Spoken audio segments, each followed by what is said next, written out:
The slap cracked through the cabin like metal striking metal, sharp, clean, resonant enough to make the entire first class fall silent.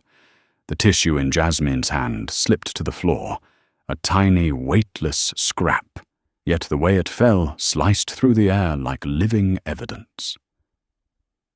Victoria Hale stood directly in front of her blonde hair in a tight bun uniform, immaculate, a fake smile still fading from her lips.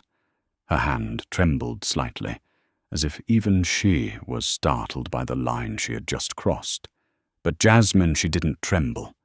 Only her left cheek burned, a searing heat blooming across her skin like someone had pressed a glowing iron against it.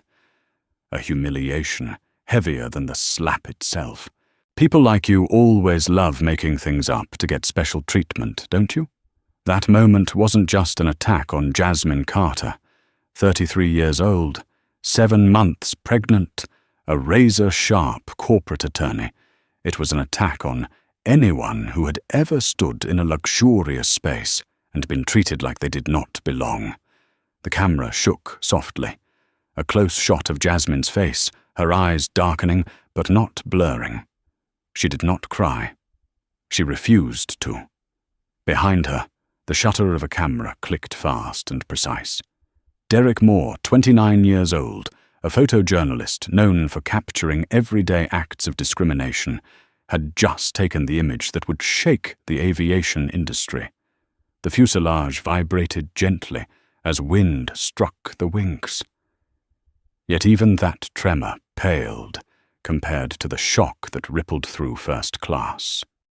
3 minutes before the slap, the cabin on Skylight Air's flight from Atlanta to Chicago had looked like a travel commercial.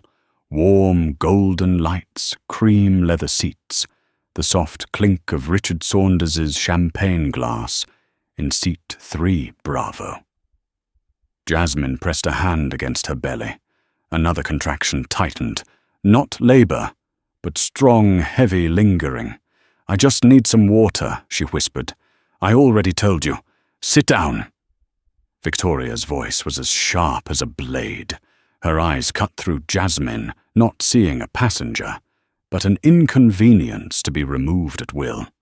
The camera panned from Jasmine's shoulder to Victoria's expression, contempt, the reflexive dominance of someone who believed 20 years behind an airline logo made her untouchable. Jasmine pressed the call button. The light came on. 10 seconds. 30 seconds. 1 full minute. No one came. She needed water to take her pain medication.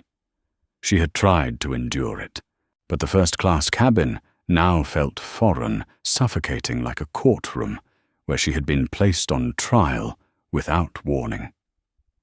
When Jasmine finally stood simply to walk toward the nearest restroom, Victoria lunged instantly, like she had caught a fleeing criminal. "What do you think you're doing? The seatbelt sign is still on. I'm in pain. I just need some water. And who do you think you are?" The camera zoomed into Jasmine's eyes, a quiet wound, deep, stinging like salt against an open cut. Then crack, the slap exploded in the air. Gasps erupted across the cabin, but no one stood. No one said, "Stop." No one defended Jasmine. The camera drifted across their faces, a man hiding behind his laptop, a woman turning away, as if this had nothing to do with her. Richard smirking, as he sipped more champagne, the cold entitlement of someone used to always being prioritized. Phones were raised, recording and hiding at the same time. Jasmine inhaled sharply, steadying the pain. She placed one hand over her belly, as if shielding her child from the world closing in around her. "You just slapped me," she said, her voice low, calm, dangerous in its restraint.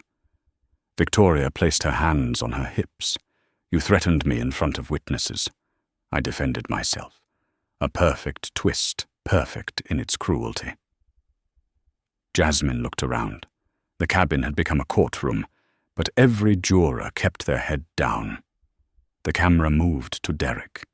He looked at Jasmine, then at the photo on his camera screen, then back at Jasmine. "I got all of it," he murmured, not to comfort her, but as a promise. The camera returned to Jasmine. Her belly tightened again. Pain stacked on pain. But it was Victoria's attitude that set her chest ablaze, as if coal had been poured inside her ribs. What Jasmine didn't know was that almost 700 miles away, in a glass office tower in New York, a man stared at his phone as his heart dropped like stone into water. Ethan Carter, 40 years old. Tech visionary, quiet billionaire. The newly revealed owner of Skylight Airlines, though no one yet knew it, and the first image he had ever seen of the airline he now owned was his wife being slapped. Social ethics, racial bias, abuse of power, injustice, all captured in a single frozen moment, clear as evidence in a courtroom. Back inside the cabin, the camera framed Victoria stepping back. Not out of remorse, out of fear. Fear of the black lens in Derek's hand, capturing every breath she took. Then Victoria's voice rose again, lower now calculated. "You will be removed from this aircraft the moment we land. I will be reporting all of this." Jasmine stared directly into her eyes. No plea, no explanation. A silence, sharp as steel. Inside that silence was a message. You have no idea who you just laid hands on. The camera edged closer to Jasmine's face. No tears. Only a slow burning flame, steady and rising. The intercom chimed. "Ladies and gentlemen, we will be making an emergency landing in Pittsburgh due to a situation in the cabin." The passengers erupted into anxious murmurs, but Jasmine remained the center of gravity, her hand pressed gently against her belly. One deep breath, one gaze cold as winter mist. No one in that cabin yet understood that the emergency landing was the beginning of a complete dismantling of Skylight Air. No one yet understood that Victoria had just struck the one person on the aircraft the entire airline could never afford to touch, and the consequences would echo louder than the slap itself. Jasmine lowered herself into the seat under Victoria's orders, but she did not bow her head. She did not break. Her eyes stayed sharp, stretched tight like a string pulled to its limit. Inside her belly the baby twisted hard, reacting to the pressure crushing down on its mother. The first-class cabin grew colder, not because of the air conditioning, but because of the thick, cowardly silence that settled after the slap, a silence that reeked of fear and complicity. Victoria turned away, but her steps no longer carried the same confidence she had when confronting Jasmine. She had seen something in those eyes, not defiance, not fear, but a quiet authority that made people want to step back without knowing why. Her hand trembled slightly as she tapped the cabin control screen. She didn't know whether she shook from anger or from the invisible fear working its way into her bones. As the plane tilted gently to begin its descent, Jasmine clasped her hands together, trying to steady her breathing through the third contraction in 15 minutes. Tension draped over the cabin. No one said a word yet. Everyone kept glancing at her, as if witnessing a trial they were terrified to testify in. Derek watched through his viewfinder, not taking more photos, simply waiting for the exact moment when everything became undeniable. He knew this moment wasn't just about an insulted passenger. This was exactly what he had chased for years, the dark seams of society that everyone tried to sweep beneath the carpet of civility. Jasmine drew in a sharp breath and placed her hand on her belly. She swallowed the pain, but the fury inside her rose like a violent tide. Victoria's words echoed in her mind, each one dripping with contempt. Any woman 7 months pregnant deserved support, but to Victoria, Jasmine wasn't a pregnant woman. She was merely someone who did not belong here, exactly the way she had been judged. Richard glanced over from his seat. His eyes showed unmistakable conflict. He had seen everything. He knew Jasmine was telling the truth, but the silence that protected his privilege locked his voice in place. His hand, resting on his champagne glass, froze halfway torn between wanting to speak up and fearing the loss of what he believed he deserved. The intercom crackled with the announcement of an emergency landing. The cabin erupted into murmurs. Victoria turned back with a forced authoritative smile. "Prepare yourselves. Police will board as soon as we stop." Jasmine's expression didn't change. No fear, no pleading, only exhaustion, fused with a rising determination, colder and sharper by the second. The plane hit the runway with a heavy jolt. Everyone shook with the impact, but Jasmine alone gripped the armrest so tightly her knuckles turned white. She thought of Ethan. He always reminded her to stay hydrated, to avoid stress, not to move too much. He had kissed her forehead that morning, never imagining that only a few hours later she would be humiliated in the first-class cabin of the very airline he had just purchased. The cabin door opened. 3 officers stepped in. Victoria rushed forward, face molded into a performance of righteous concern. She caused a disturbance.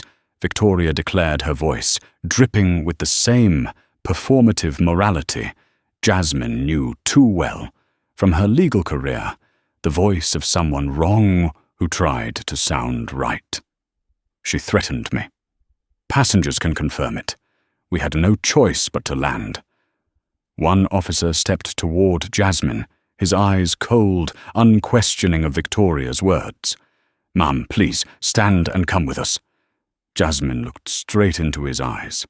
Her silence made him hesitate for half a heartbeat, as if he felt a force pushing back, but protocol was protocol. He still extended his hand, waiting for her to rise. Derek stood abruptly. "I have evidence," he said, his voice not loud, but razor-sharp, slicing through the cabin until everything fell silent. "I recorded everything. She is the one who slapped her." Victoria spun around her face, draining of color.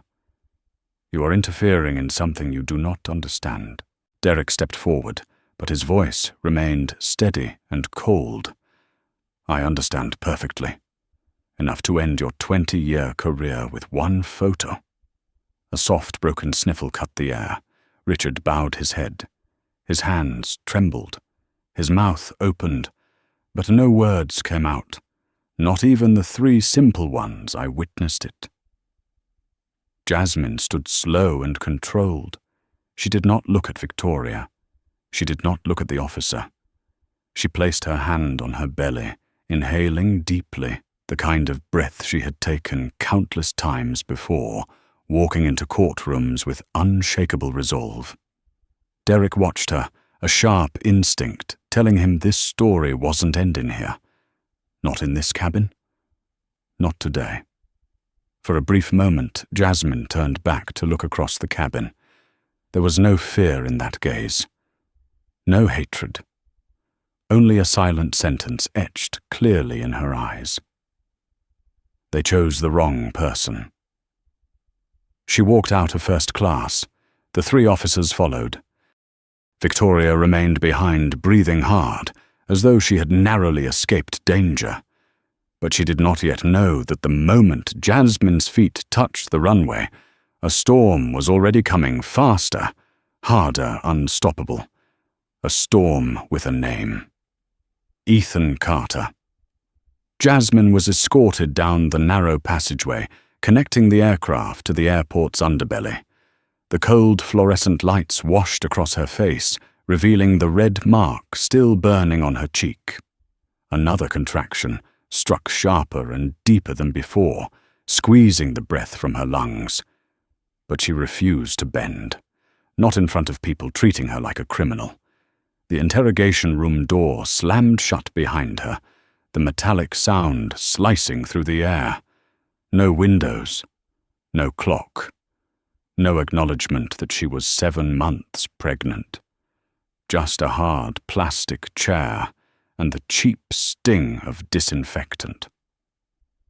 Jasmine sat one hand on her belly, the other steadying her breath. She had faced harsher courtrooms, more vicious threats, but nothing had made her feel as degraded as this moment. The door swung open. Thomas Whitman entered his face, arranged into the polished mask of someone who had built a career on crushing people with his voice alone. He set a folder onto the table, as though placing down a verdict already decided. Mrs. Carter, he began his tone, carrying the weight of superiority failure to comply with crew instructions can constitute a federal offense. I am here to inform you of the consequences before we proceed. Jasmine lifted her head. No flinching, no submission. The gaze of a woman who had won cases her firm believed were unwinnable. I was denied water. I am pregnant.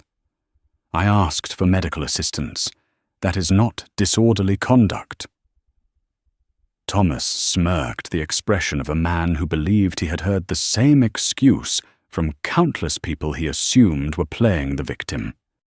According to the flight attendant's report, you stood up, raised your voice, and behaved in a threatening manner. We trust our staff. Jasmine gave a faint, humorless smile, tired of the lies she had seen too often. You trust her. You trust the account of someone who slapped a pregnant woman. Thomas paused for a split second, then regained his composure. Of course you would say that. Another contraction tore through her, forcing her hand onto the table for balance. Her breath hitched, but her eyes remained unbroken sharp as steel. I have a witness. Thomas shrugged. Every witness confirms your disruptive behavior. Jasmine knew he was lying. No one had spoken. The cowardly silence of the cabin was not evidence against her. The door opened again. Victoria stepped inside. No cold smile. Her face paler than before, lightly powdered to look fragile. Her eyes shimmering as if she had been crying. She is constructing a victim story, Jasmine thought. Perfect. Predictable. Victoria's voice quivered. I feared for my safety. She stood when I told her to sit. She approached me. I had to defend myself. Jasmine leaned back. Defend yourself by slapping a pregnant woman after ignoring her for more than 1 hour. Victoria turned away, but Jasmine caught the faint smirk flickering at the corner of her lips, the smirk of someone who believed they had just secured another victory. A new officer stepped in. Officer Jenkins, cold mechanical, refusing to recognize Jasmine as a human being. Your phone will be returned after the interview.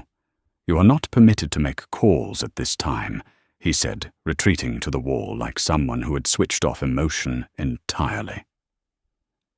Thomas reopened the folder. We have the right to hold you for further questioning. Jasmine felt her belly tighten again. This time the pain lingered, ripping deeper. She closed her eyes for 1 second. Only one. When they opened, her gaze had transformed into the expression every opposing attorney feared, the look that could dismantle any weak argument without a word wasted. I want medical attention, she said. Right now. No. Thomas dismissed instantly. After the interview. Jasmine braced her hands against the table, her body folding slightly with the pain, but her voice remained razor steady. You are detaining a pregnant woman while denying her medical care. Do you understand the violation you are committing? Thomas opened his mouth to respond, but a sharp, forceful knock interrupted him.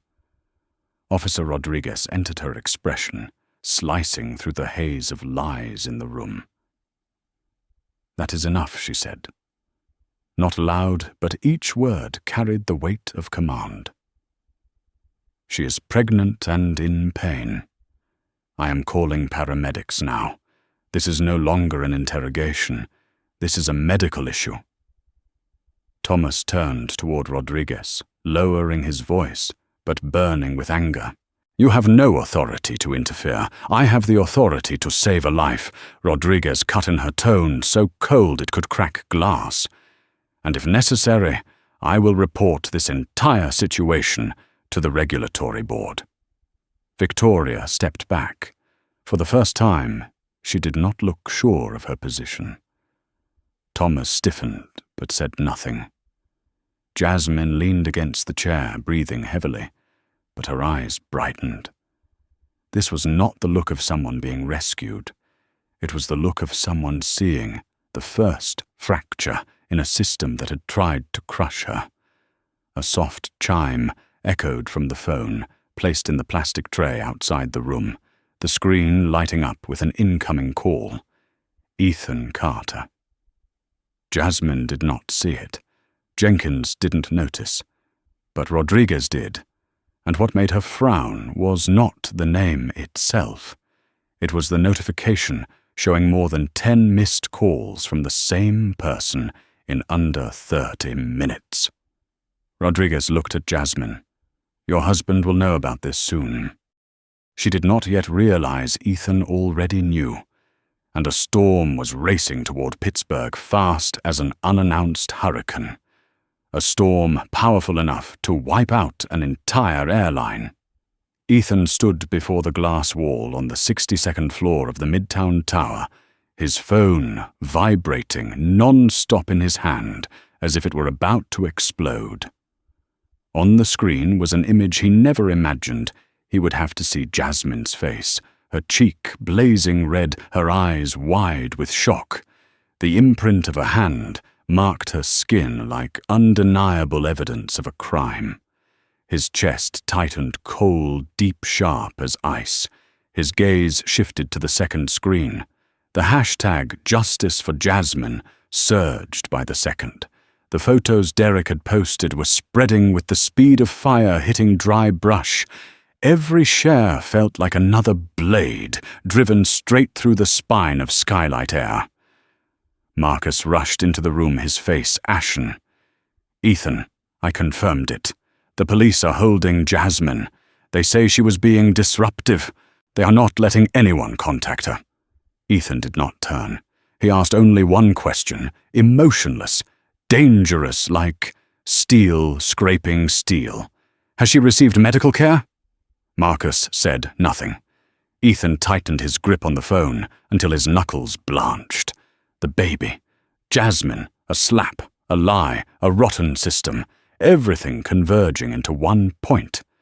They chose the wrong person to touch, Ethan said quietly, and the sound alone made Marcus's hair stand on end. Ethan finally turned his eyes so cold they seemed sharp enough to cut through bulletproof glass. "Prepare the jet. Call legal. Call Gabrielle Washington. Call everyone I need to tear this system apart." Marcus swallowed hard. Roger Ethan lifted his hand. "Right. Now." Inside the interrogation room, Jasmine bent forward as another contraction crashed over her like a breaking wave. Sweat dotted her forehead, but her eyes remained unbroken. Rodriguez stood beside her, squeezing her shoulder gently. "Breathe steadily. Keep it even." "Paramedics will be here soon." Thomas shot Rodriguez a glare. "You are jeopardizing protocol." Rodriguez turned, her voice slicing clean. "I am saving a life. That is the difference."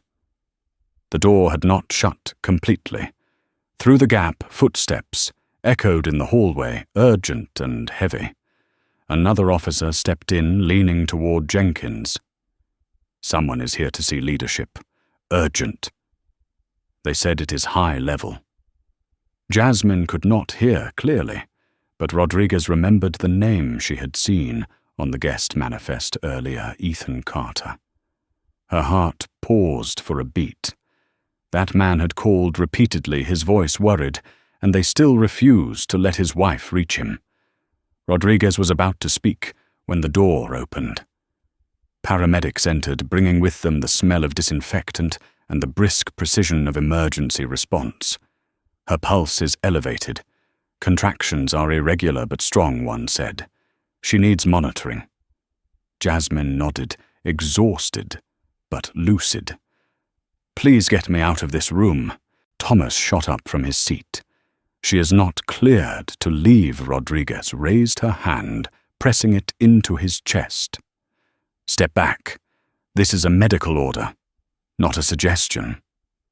Thomas's face reddened as if he might burst, but then an airport staff member hurried in and whispered something in his ear that made his complexion drain. You need to go outside, now. The COO wants to meet. They said it is urgent at the ownership level. Thomas frowned.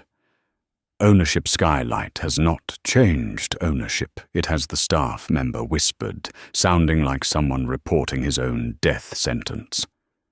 And you need to go, immediately. Thomas walked out, as if his legs no longer belonged to him. Victoria watched him go, her breath fast and uneven. They were beginning to feel the ground shift beneath them. Jasmine was helped to her feet. Rodriguez draped a coat over her shoulders. You will be all right, she said softly. They cannot hold you anymore. I am going with you. Jasmine squeezed her hand. Thank you. Not everyone would dare do what you just did. Rodriguez shook her head. This is not bravery. This is right and wrong. And they were wrong. The pain eased slightly. Jasmine's breathing steadied, but the anger inside her still burned like fire tearing through her chest. In the operations hall of the Pittsburgh airport, Thomas entered the conference room still shaken. But when he saw the man standing with his back turned toward the door, his world shattered into pieces. Ethan Carter. He recognized him instantly, not because of magazine covers or billionaire lists, but because Ethan carried something men like Thomas feared most, the silence of real power. Ethan turned. His eyes were not angry. He didn't shout. He did not slam the table. That was far more terrifying. Mr. Whitman, he said, voice low, dark, without one trace of emotion. I want to know why my pregnant wife is being detained, denied medical care, and falsely accused of being disruptive. Thomas's mouth opened, but no sound came out. Your wife Ethan stepped closer. If you need it, repeated Jasmine Carter, the woman you are trying to turn into a perpetrator is my wife. Thomas's face drained of color. But we followed standard procedure. You just used the words standard procedure to justify detaining and neglecting a pregnant woman who was slapped. Ethan asked, each word as soft as a knife sliding in. Ethan raised his phone. On the screen was the photo, Victoria slapping Jasmine captured with flawless clarity. Thomas collapsed into a chair. Ethan looked directly at him, not with rage, but with judgment. I do not care how you explain any of it. I came here to tell you two things. Thomas swallowed hard. First, Ethan said, I am the new owner of Skylight Air. The air in the room thickened like wet cement. Second, he continued, you just marked the final day of your career. Thomas tried to respond, but no sound formed. Ethan turned to Marcus. Take me to Jasmine. No one in the room dared to breathe too loudly. No one dared to meet his eyes. The entire airport seemed to hold its breath as Ethan stepped out of the room, because everyone could feel what was coming. Something massive. Something unstoppable. The storm had arrived in Pittsburgh. The paramedics guided Jasmine out of the interrogation room, each step slow but steady. The sharp metallic smell of the airport service hallway hung in the air. but compared to the humiliation she had endured, it was nothing. Rodriguez stayed close, her eyes, scanning every movement around them, with the vigilance of someone who understood that truth was standing alone, while the machinery of lies was crowded and noisy and ready to crush whoever stood in its way. Jasmine gripped the side rail of the stretcher, her breath still broken by the contractions, but her eyes remained wide open, clearer than ever. No more fear, no more enduring. Only anger compressed into a steel column in the center of her chest. As they reached the turn leading to the medical intake area, heavy footsteps thundered from the opposite direction. Rodriguez pivoted instinctively, her hand resting on her holster, though she didn't draw her weapon. The paramedics froze for a split second.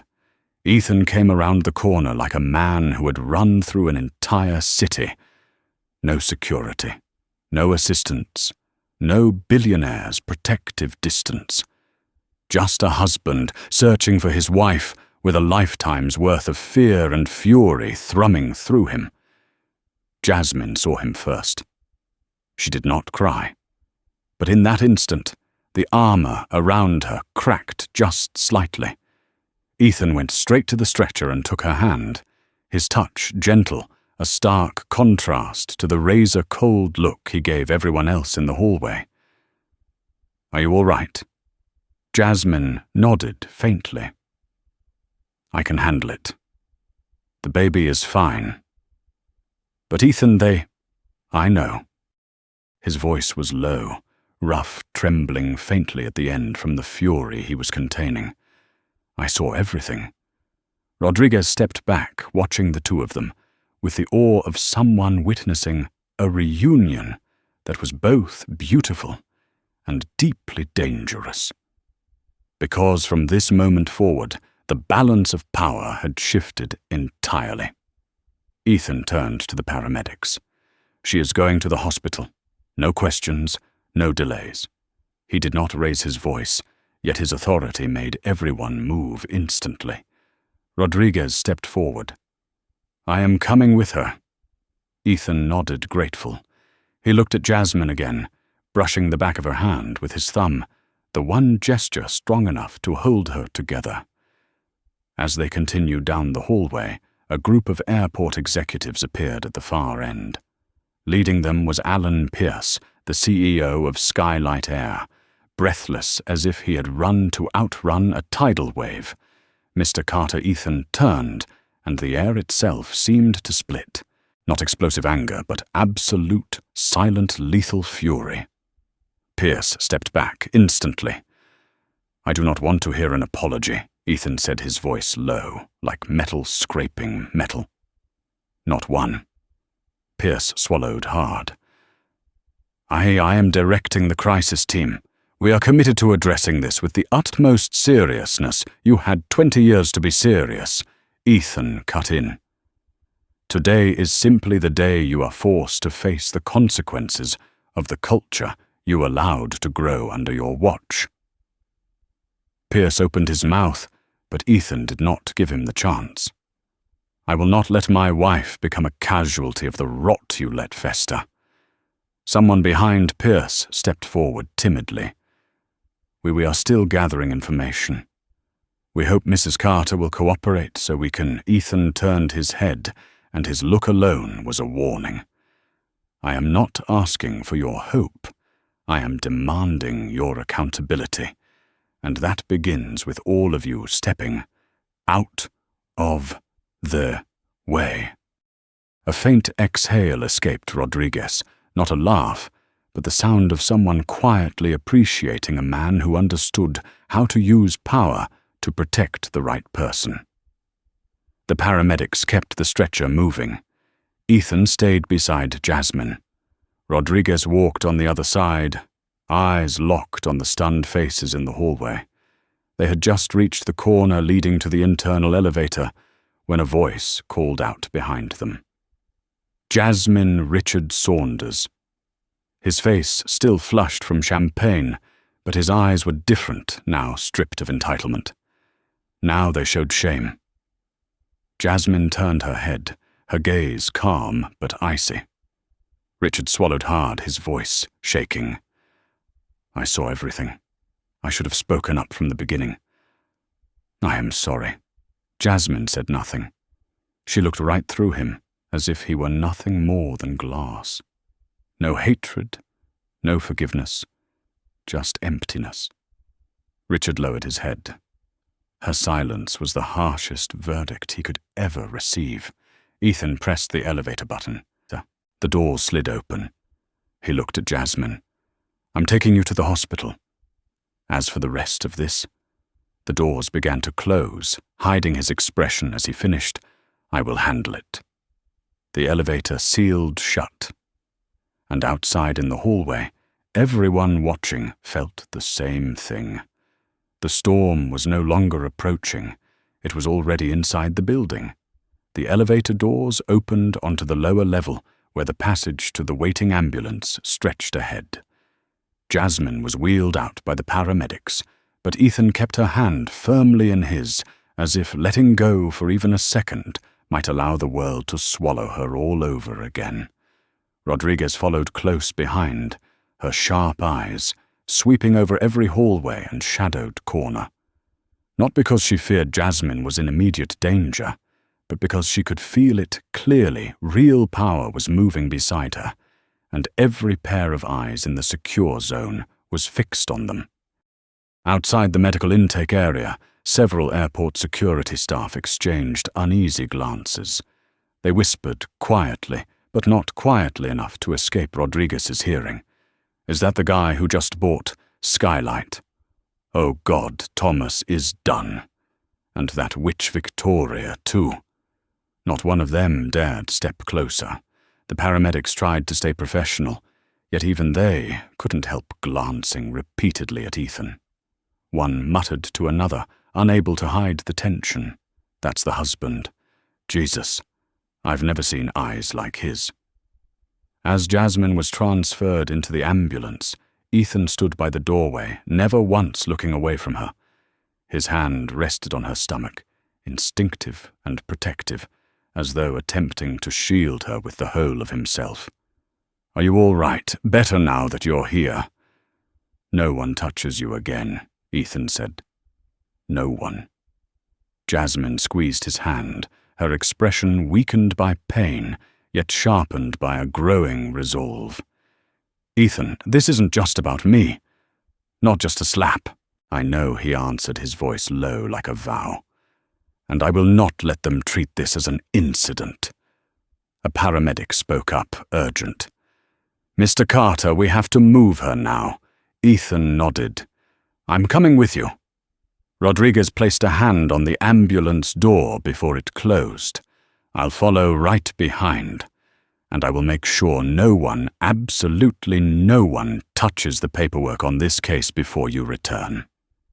Ethan looked at her, a small, brief nod carrying genuine respect. Thank you for standing on the side of the truth. Rodriguez tightened her belt subtly, as if accepting a heavier responsibility. When the system rots, people have to choose. I choose the right side. The ambulance doors shut. The siren lit up. Its wail tore through the heavy air of the security wing.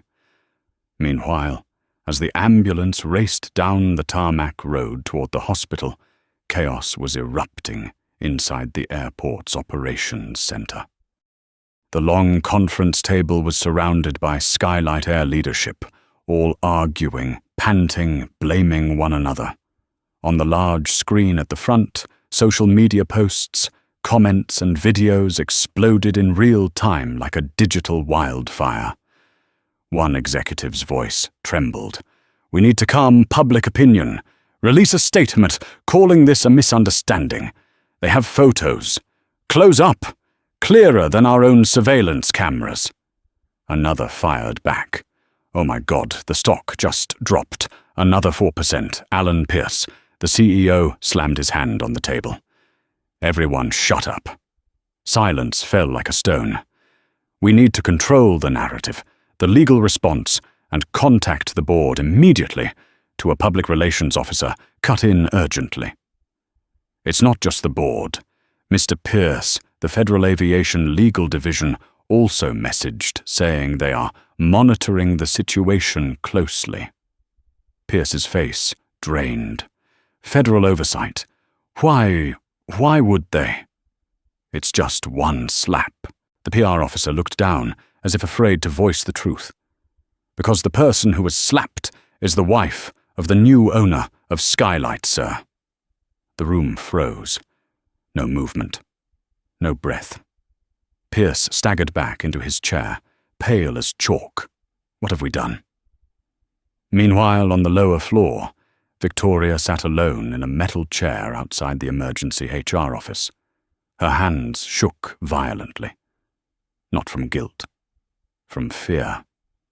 For the first time in 20 years, she was no longer sure her small, petty power could protect her. An employee approached and handed her an envelope. We were instructed to have you sign a temporary suspension, effective immediately. Victoria jerked upright. What, who ordered this? Pierce Whitman? I have rights. The employee shook their head. Not them. Victoria stared. Then who? The employee swallowed. The new owner. Victoria jumped to her feet, her knees nearly giving out.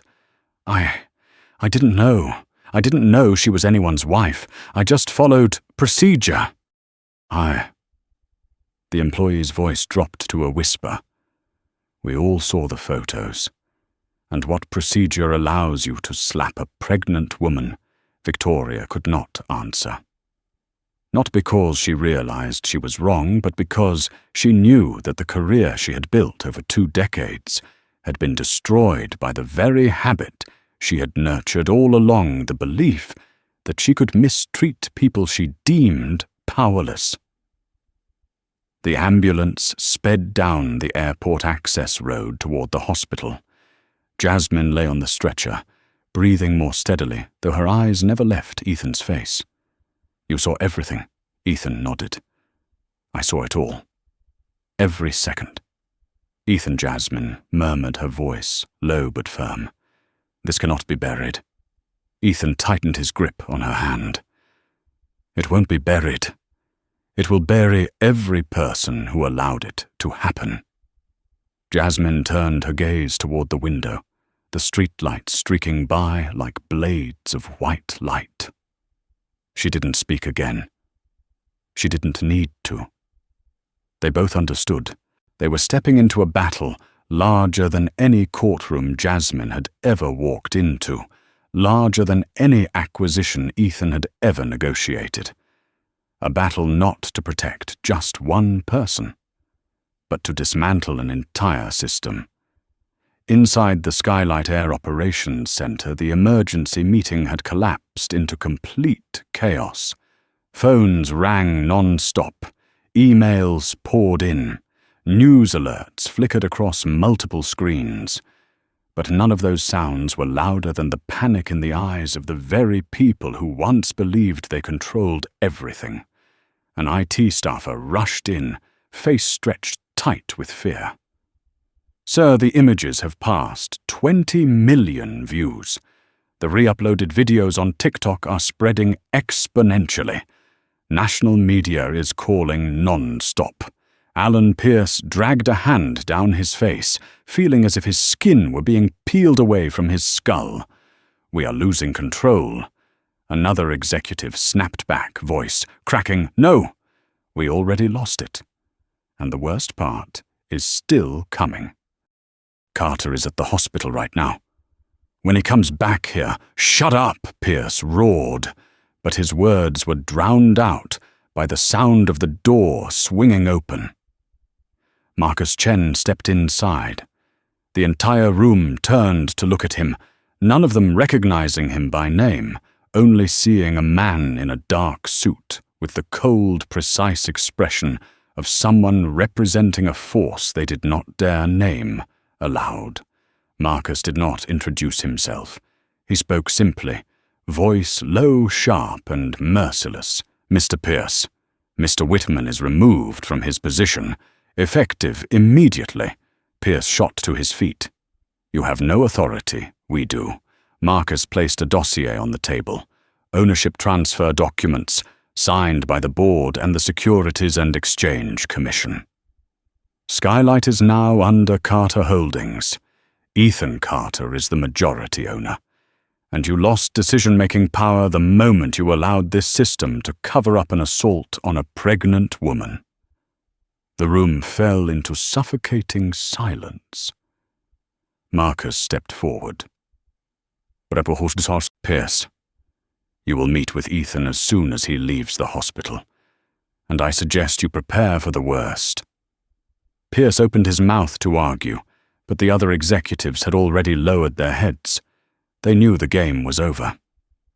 In the hospital, Jasmine lay on the bed, her hand wrapped tightly in Ethan's. The soft white glow of the fetal monitor blinked steadily like the small but powerful heartbeat of the life waiting to be born. Ethan sat beside her, every line of his face, carrying the strain of fear and fury he tried to keep from spilling onto her. Jasmine brushed her fingers over his hand. You have to go handle the rest. Ethan shook his head. I'm not leaving you. Ethan, she said gently, meeting his eyes. This fight started with me, but it cannot end with me. It's bigger than that. Ethan held her hand with both of his. I will finish it. But I need to know you are all right first. Jasmine nodded softly. I'm fine. The baby is fine. But Skylight is not.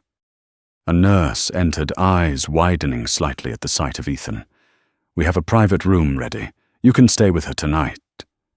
Ethan thanked her politely, then turned back to Jasmine. I'll be back as soon as I'm done. I promise. Jasmine gave him a tired but confident smile. Then go do what you do best. Take out the trash.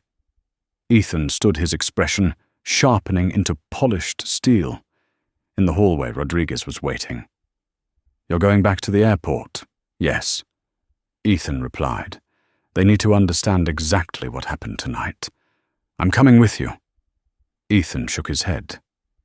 You've done your part. The rest I'll handle. Rodriguez studied him for a moment, then nodded.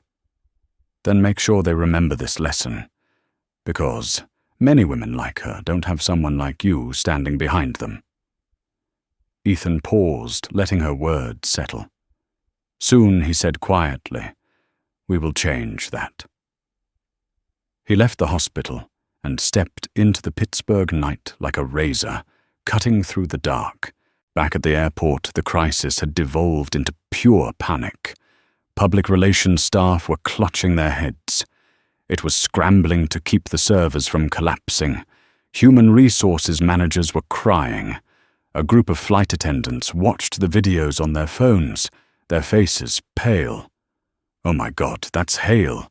She's done, and she won't be the only one. In a smaller meeting room, Victoria sat hunched in a metal chair. Her face was drained, her eyes swollen from fear or crying. In her hand was the ring commemorating her 20 years of service at Skylight, something she once thought symbolized her authority, now nothing more than proof of her blindness. She overheard staff whispering outside. They say Carter is on his way back. God help anyone on the wrong side of this. Victoria's hands shook so violently that the ring fell to the floor. The small clatter echoed like a hammer striking a coffin lid. In the main lobby of the airport headquarters, Skylight's highest leaders stood waiting. No one spoke. No one checked their phone. No one breathed too loudly. They stood in a line like students awaiting judgment. The automatic doors slid open. Ethan walked in. No guards, no noise, no explosive rage, just absolute silence. The silence of a man who held the fate of everyone in that room. His eyes swept across the group, cold, sharp, missing nothing. A trembling executive tried to speak. And Mr. Carter Ethan stopped before them. His voice was low, each word carved clearly. I am not here to hear apologies. Every breath in the room halted. I am here to decide who among you deserves to stay and who will be gone by tonight. No one dared speak. Ethan stepped closer, his gaze slicing through each person, as though reading every excuse they had not yet voiced. And the first thing I want to know is this who allowed this culture to survive for 20 years? No one answered. Ethan gave a slight smile. It was not a smile of amusement. It was a verdict. Fine. I will find out myself. Everyone witnessing that moment understood immediately. The storm had become an earthquake, and no rotten foundation would survive the night. Ethan walked straight into the large conference room of the airport headquarters, a place that only hours earlier had been the center of Skylight Air's power. Now it resembled a chamber awaiting judgment. No one dared sit. Everyone stood in a long, rigid line, hands clasped, eyes fixed on the floor, as if awaiting the final verdict from a judge. Ethan stopped at the center of the room. No unnecessary footsteps, no wasted motion. His gaze swept across the room, and each person felt as though that look stripped away every layer they had used to hide behind. Pierce stepped forward, trying desperately to maintain professionalism. Mr. Carter first. I want to say that Skylight deeply regrets regrets. Ethan cut him off instantly, his voice low but cold enough to freeze the entire room.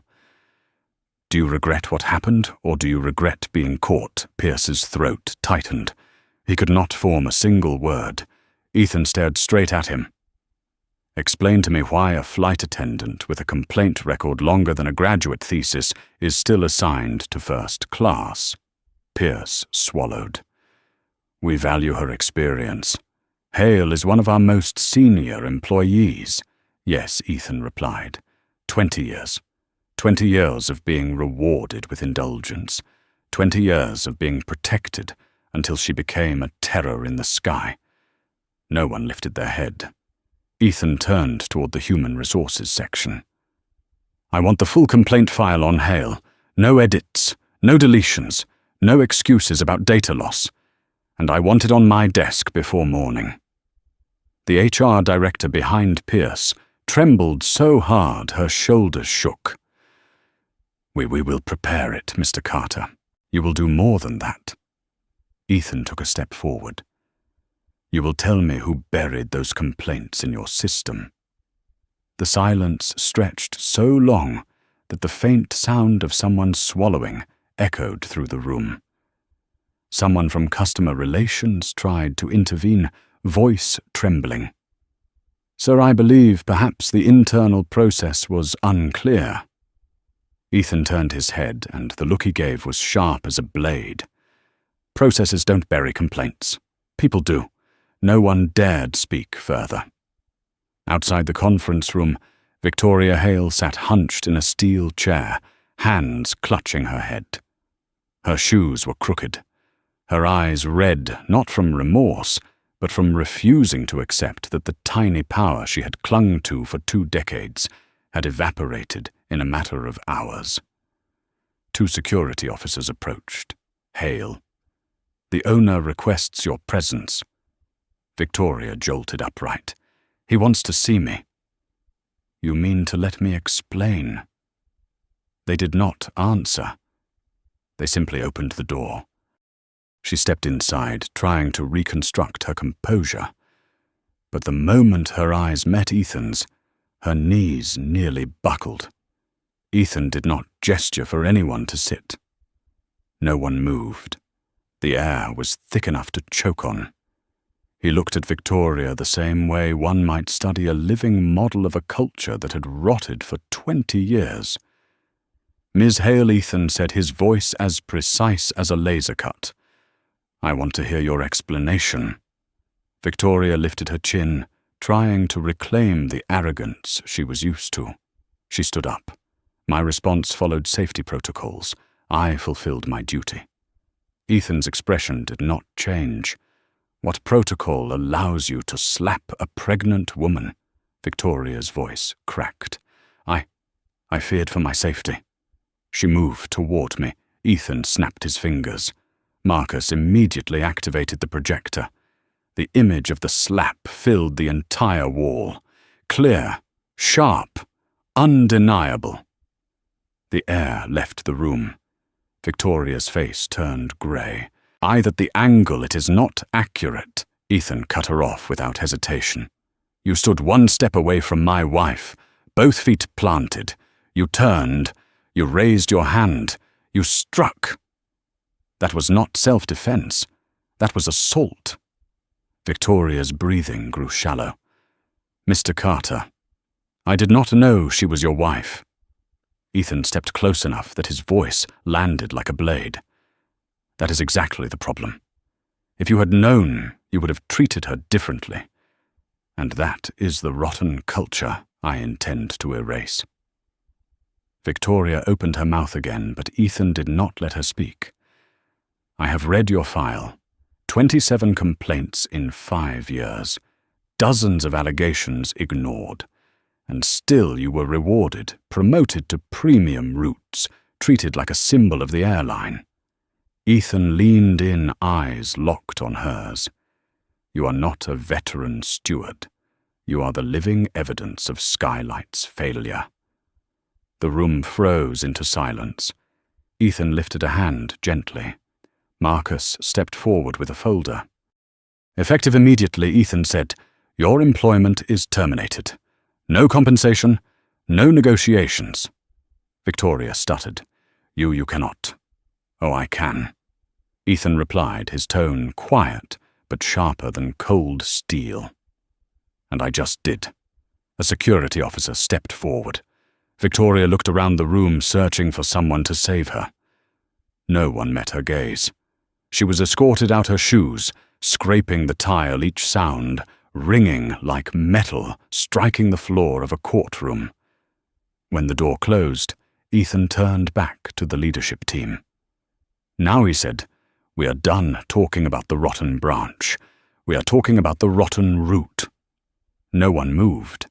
Ethan continued, each word heavy as stone.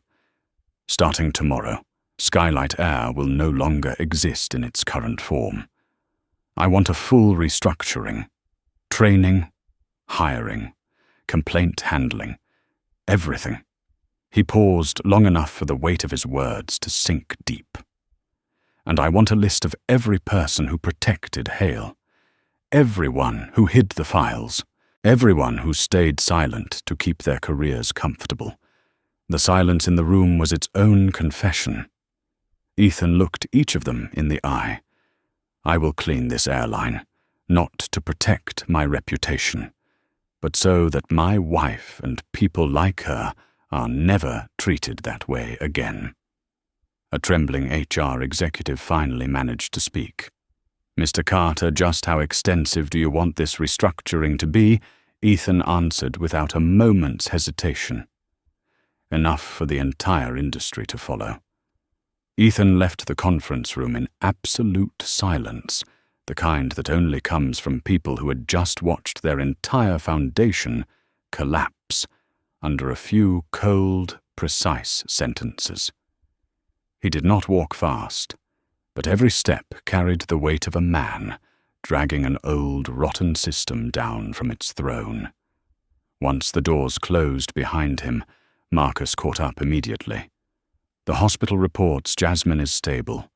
They're monitoring her closely." Ethan nodded, once not slow, not rushed, the controlled gesture of a man keeping a wildfire of anger contained inside his ribs. "Prepare the car," he said. "I'm going back to her before I continue.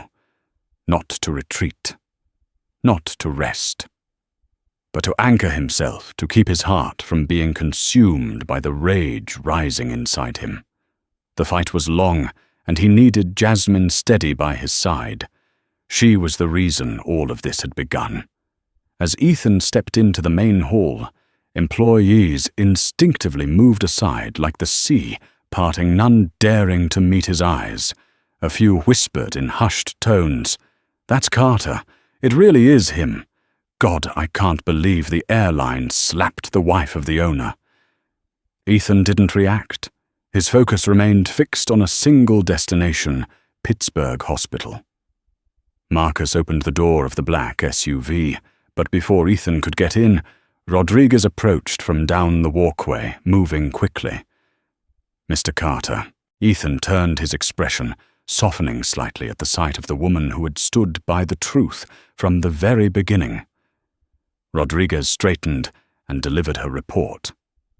"I just received an official statement from another witness, a first-class passenger. He confirmed the flight attendant ignored your wife and acted with bias." "Richard Saunders," Ethan said. Rodriguez blinked, surprised. "You already know I know everyone who was on that plane," Ethan replied. "And I will remember them." Rodriguez handed him a copy of the testimony.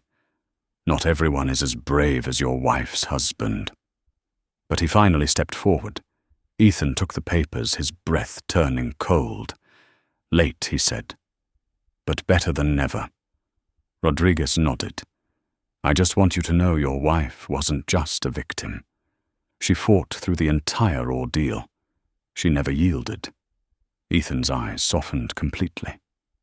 "I know. That's why I'm here." Rodriguez watched him step into the vehicle, and in that brief moment, she understood. This wasn't just a husband defending his wife. This was a battle of values against a system that had rotted. The car left the airport. The low hum of the engine rolled beneath the streetlights, guiding Ethan toward the one place he needed to be. In the back seat, Ethan unlocked his phone. Headlines flashed like shards of glass.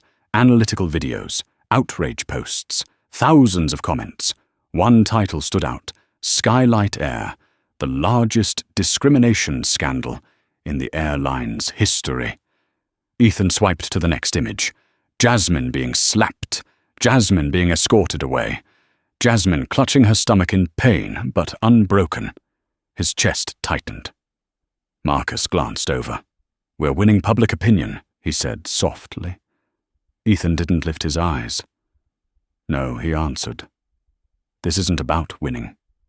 This is about justice." The vehicle turned, entering the hospital driveway. Jasmine was more awake now. Her color had returned. The contractions had eased.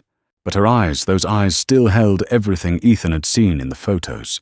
Humiliation, fury, and a silent resolve carved into stone. When the door opened, Jasmine looked up. No words. Just a shared understanding in a single glance. Ethan walked in and closed the door behind him. Jasmine saw something in his eyes, not just anger, but a plan taking shape. She asked, "What have you done?" Ethan sat beside her and held her hand. "I didn't need to shout. I didn't need to threaten. I simply told the truth, and the system started collapsing on its own.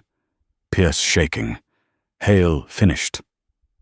Jasmine watched him, her gaze deep and sharp. "Ethan, we're not just making them pay. We have to change how this airline works. Completely."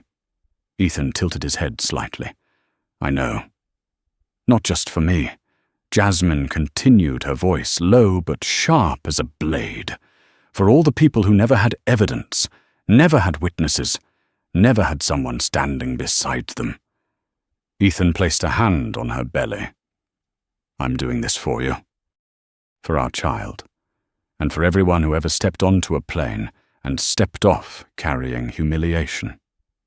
Jasmine exhaled slowly. "Then it's time to start." Ethan stood. "I'm going back to Skylight first thing tomorrow, and I'm tearing it down from the roots." Jasmine watched him rise, and a small smile, proud, fierce, unbroken, appeared on her lips. "I believe in you." Ethan reached the doorway, but before he stepped out, Jasmine said, "Ethan, make it clear. This airline won't just be repaired, it will be reborn." The door closed. Ethan walked down the hospital hallway, with the stride of a man carrying not just power, but purpose.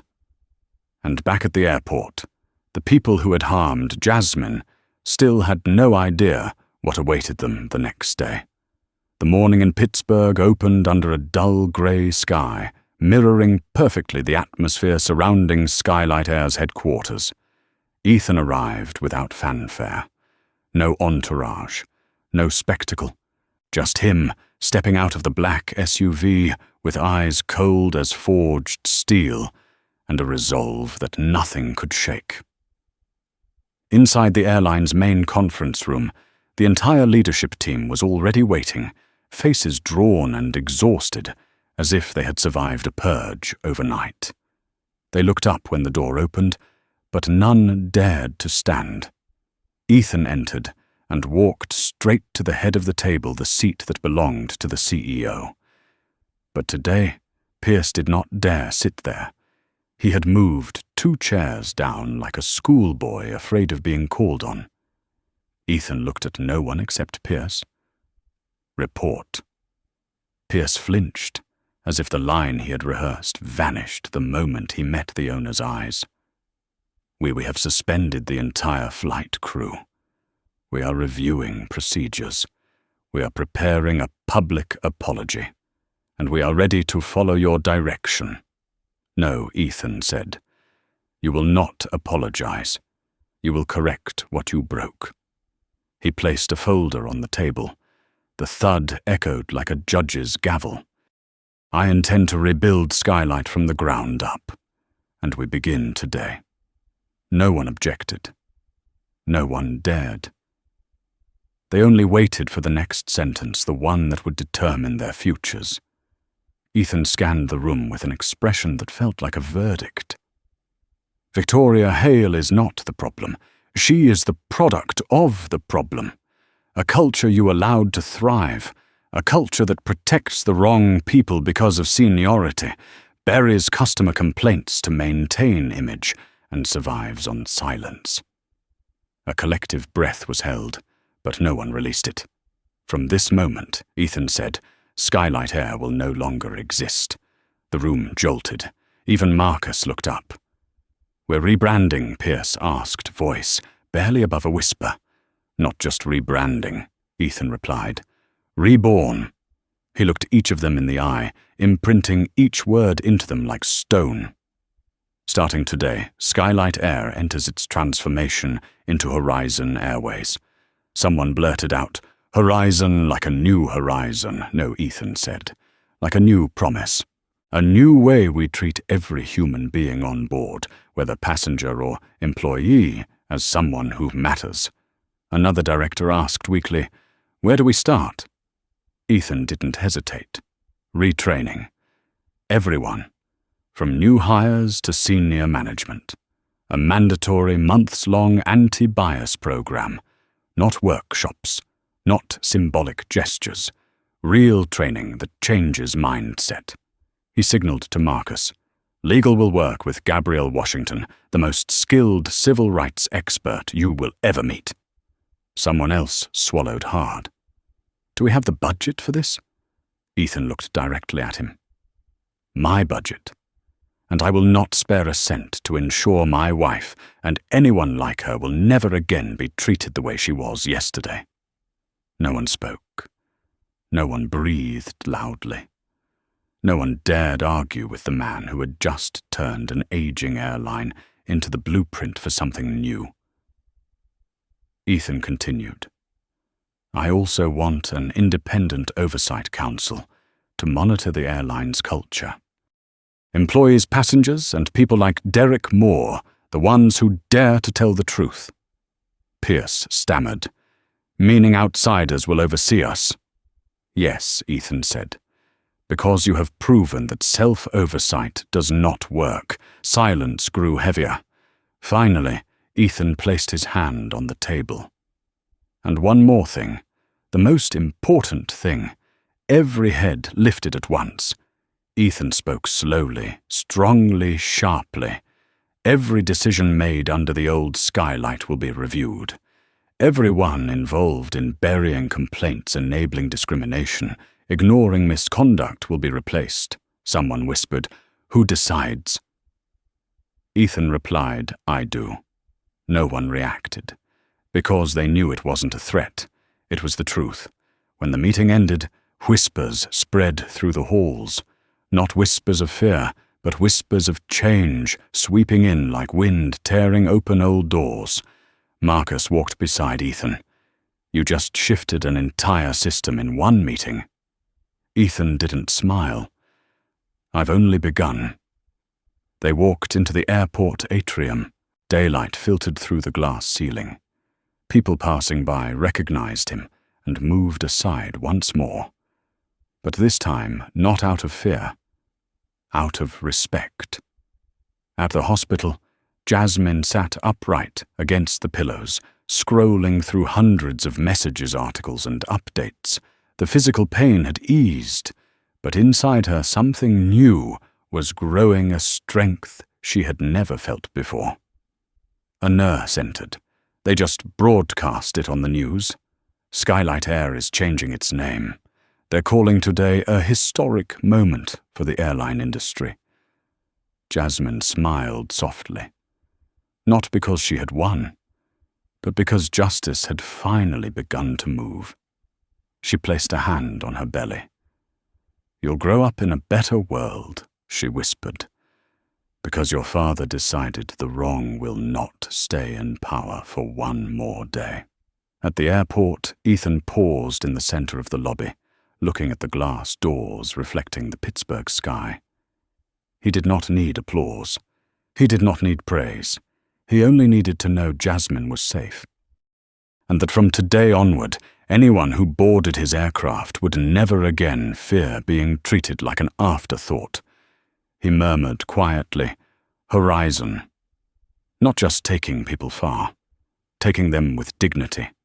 And that became the first day of an airline reborn from one woman's pain and from the righteous fury of the man who loved her.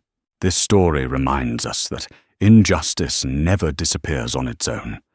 It only disappears when someone has the courage to stand up, capture the truth, and use power the right way to force a system to change.